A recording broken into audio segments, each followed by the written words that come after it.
তো গরম না, আমি বলি তো। তো যাই হোক, মাইক্রোফোনের মাধ্যমে কথা বুঝতে পারছে। বাড়ি হলো পঞ্চগড়, আসছে মেশিন কিনতে।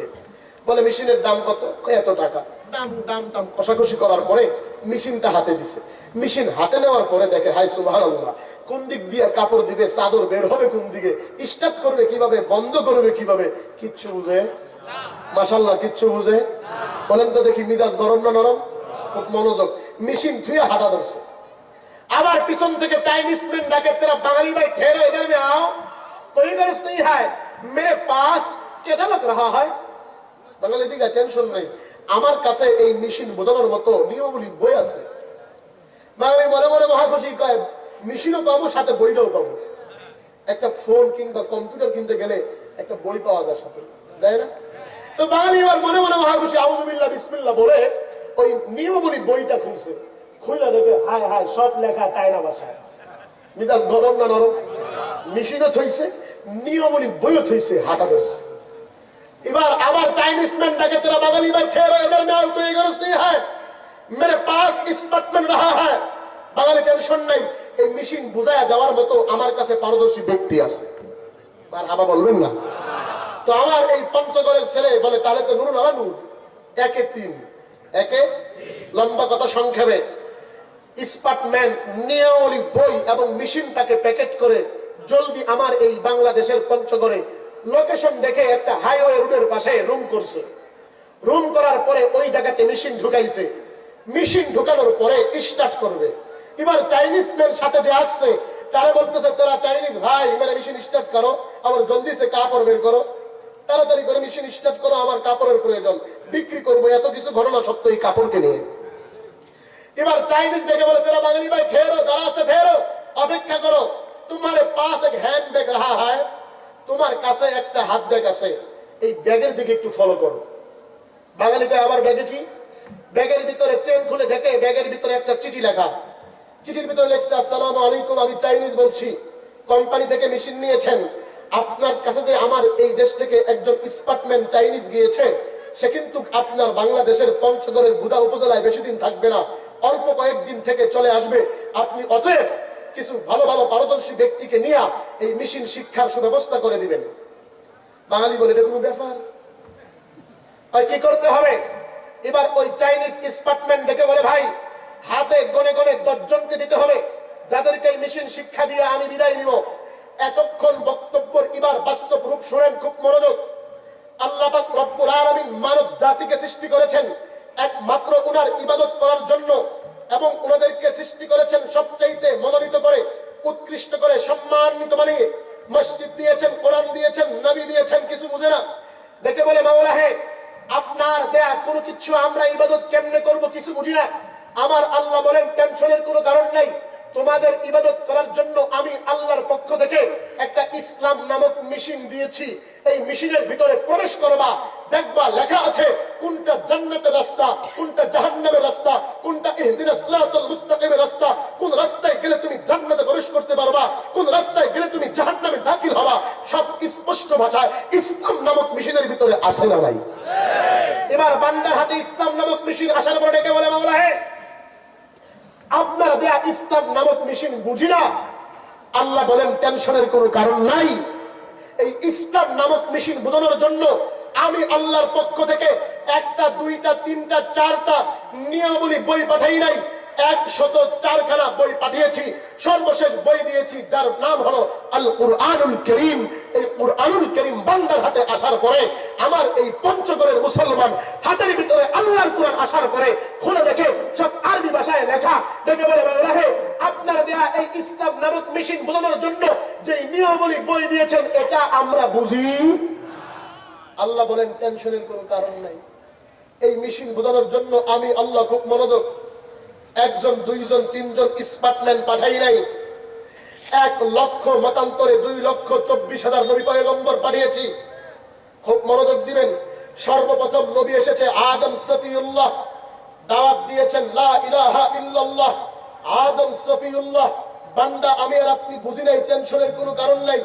মতান্তরে আদম সফিউল্লাহ চলে গিয়েছে, এসেছে হযরতে মূসা কারীমুল্লাহ, দাওয়াত দিয়েছেন লা ইলাহা ইল্লাল্লাহ।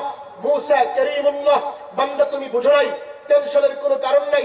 এসেছেন হযরতে ইব্রাহিম খলিলুল্লাহ, দাওয়াত দিয়েছেন লা ইলাহা ইল্লাল্লাহ, ইব্রাহিম খলিলুল্লাহ, বান্দা তুমি বুঝো নাই, টেনশনের কোনো কারণ নাই। এসেছেন ইসমাঈল জবিউল্লাহ, দাওয়াত দিয়েছেন লা ইলাহা ইল্লাল্লাহ, ইসমাঈল জবিউল্লাহ, বান্দা তুমি বুঝো নাই, টেনশনের কোনো কারণ নাই। এসেছেন হযরতে ঈসা রূহুল্লাহ, দাওয়াত দিয়েছেন লা ইলাহা ইল্লাল্লাহ, ঈসা রূহুল্লাহ, বান্দা তুমি বুঝো নাই, টেনশনের কোনো কারণ নাই। এসেছেন আখিরি নবী, বিশ্ব নবী, শ্রেষ্ঠ নবী, ঈদে মিলাদুন নবী, সিরাতুন নবী, ওয়াফাতুন নবী, মুহাম্মদ বিন আব্দুল্লাহ বিন আব্দুল মুত্তালিব বিন হাশিম বিন মানাত বিন কুসাই বিন কিলাব বিন মুররা বিন কাব বিন লুহাই বিন গালিব বিন ফাহর বিন মালিক বিন নদর বিন কানারা বিন মুদরিকা বিন ইলিয়াস বিন মাআদ বিন মুত্তাফাকান বিন আদম। আমার নবী এসে বলেছেন আনা খাতামুন নবিয়্যা লা নবিয়্যা বাদি, আমি সর্বশেষ নবী, আমার পরে আর কেউ নবী হবে না। যদি কোনো কাদিয়ানি নবী দাবি করে সে কাফের, কাফের, কাফের।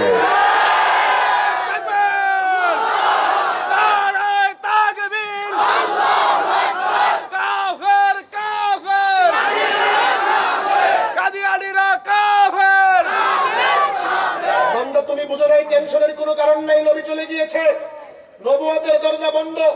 দাওয়াত দিয়েছে সাহাবায়ে কেরাম, চলে গিয়েছে তাবে তাবিঈন, চলে গিয়েছে আইম্মায়ে মুজতাহিদিন, চলে গিয়েছে সালফে সালেহিন, চলে গিয়েছে আইম্মায়ে মাসাজিদিন, চলে গিয়েছে আইম্মায়ে মাসাজিদিনের পরে দেওবন্দি উলামায়ে কেরাম, আহলে হক উলামায়ে কেরাম দাওয়াত দিবে, কোন বাতিলের সামনে মাথা নত করবে না, করবে না, করবে না। চুপ করে থাকতো কাবাস, চোখে তোদের নাহি লাস, গোড়া কেটে আগায় ঢাল, পালি তোদের চিনি, আর কত কাল করবি রে শয়তানি, ও আর কত কাল করবি রে শয়তানি। জোরে কোন ঠিক না ঠিক? চলবে কি চলবে না?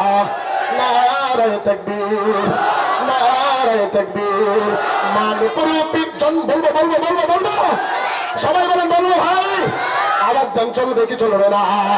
মানবরূপী জন্ম নিয়া জানুয়ারের ভাত খান, মানবরূপী জন্ম নিয়া জানুয়ারের ভাত খান, দিন দুনিয়ার ধারদারে না, শুধুই নামের মুসলমান, আল্লাহ নবীর ধারদারে না, শুধুই নামের মুসলমান। চলবে কি চলবে না? বলবো ভাই, শুনতে রাজি আছেন সবাই? বিল্লাহি তাকবীর, আর জোরে নারায়ে তাকবীর। ইন্নাল্লাযীনা ক্বালু রাব্বুনাল্লাহ,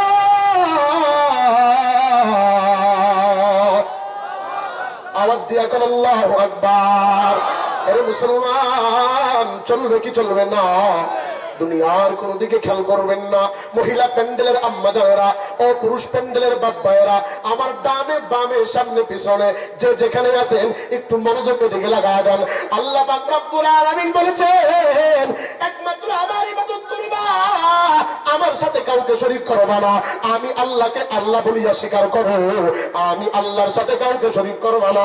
আল্লাহ পাক রব্বুল আলামিন এবার শরীক না করার লক্ষ্যে আয়াত নাযিল করে জানায়া দেয় ইন্নাল্লাযীনা ক্বালু রাব্বুনাল্লাহ,